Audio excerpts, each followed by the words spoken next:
shoots and scores. 15 in a row. Edmonton 3, Chicago nothing. But one team that was outside the playoffs looking in about a month ago, Phil, the Edmonton Oilers.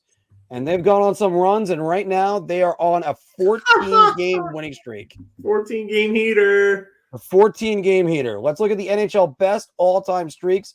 You got the 92-93 Penguins, 17 games. There was no shootouts.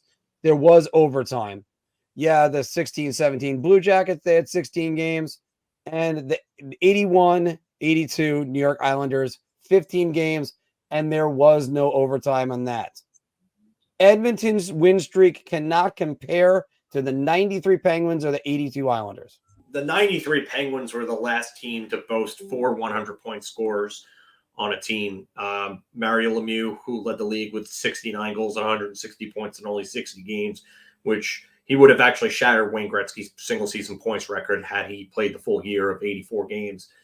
Then you had Ron Francis, Rick Tocchet, and Kevin Stevens all score over 100 points.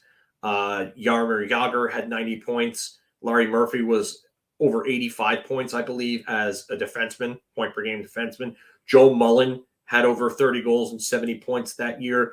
Sean McEachran, as a rookie, had almost 30 goals and over 60 points, playing, I think, like third-line minutes for them. That team was stacked. The team was absolutely stacked, and the fact that they lost to the Islanders in the playoffs is one of the biggest upsets in NHL history, in my opinion. But I'm gonna say, yeah, it can, because of the fact that they've won 14 in a row on a team that was spiraling south. They looked lost without they were trying to climb Mount Everest with their bare hands and feet. And then all of a sudden, Chris Knoblauch comes in. Connor McDavid gets healthy. And Connor McDavid is dragging them on his back.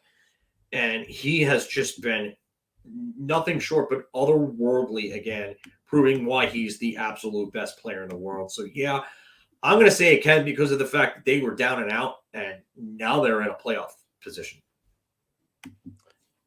First off, congratulations to Chris Knoblauch, former coach of the Hartford Wolfpack, and the job that he's done there.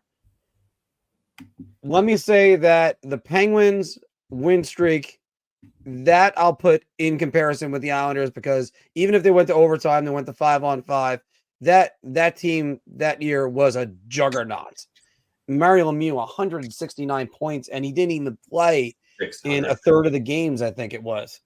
He missed 24 games. It was 169 goals, quarter of 50 points, and 60 games. It was an 84-game season that year. That's it. That team was just incredible. And again, we got Ray Ferrar's story about how they won. Check it out in our shorts videos, and Al Arba's motivation.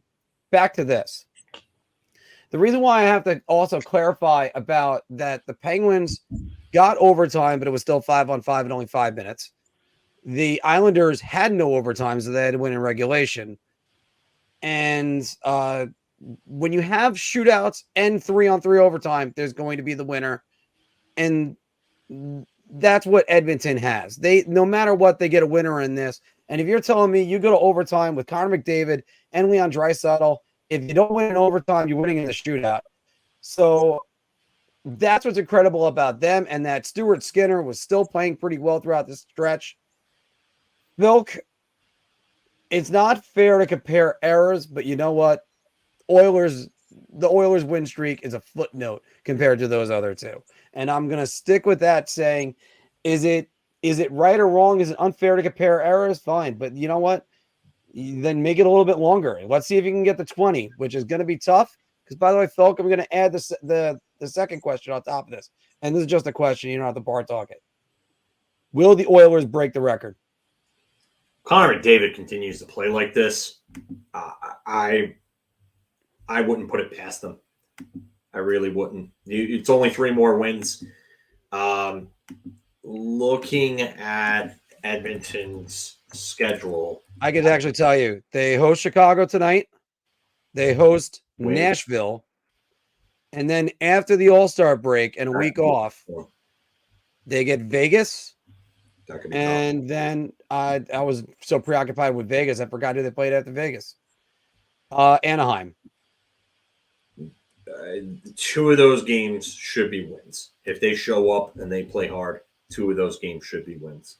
It's the Nashville game that you're really worried about. I worry about the All-Star break, though, too. The All-Star break could really throw off their momentum, and that's like the big thing. So for me, if they break the record with the All-Star break, then to me that's even more impressive, considering that they don't have the depth that Pittsburgh had or the Islanders, and they had to go through an All-Star break to do it.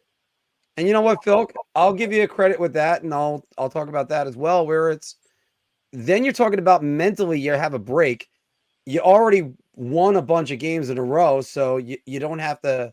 You can actually probably take a night off. Maybe you could be a little bit lackadaisical getting back from vacation, and then you know what? Maybe you don't have a great game against Vegas, and Vegas ain't no slouch either, even without Jack Eichel in the lineup. Yeah. So they could lose it right there, and there's no shame in losing it right there. A matter of fact, if I recall correctly, Columbus lost to. Did they lose to the Flyers and then the Rangers after winning 16 in a row? They lost 2 games in a row after doing that streak. Please like and subscribe to our channel. We have a lot of great hockey content and an entertaining interactive podcast. So check us out and our library of videos. Your ideas are intriguing to me, and I wish to subscribe to your newsletter.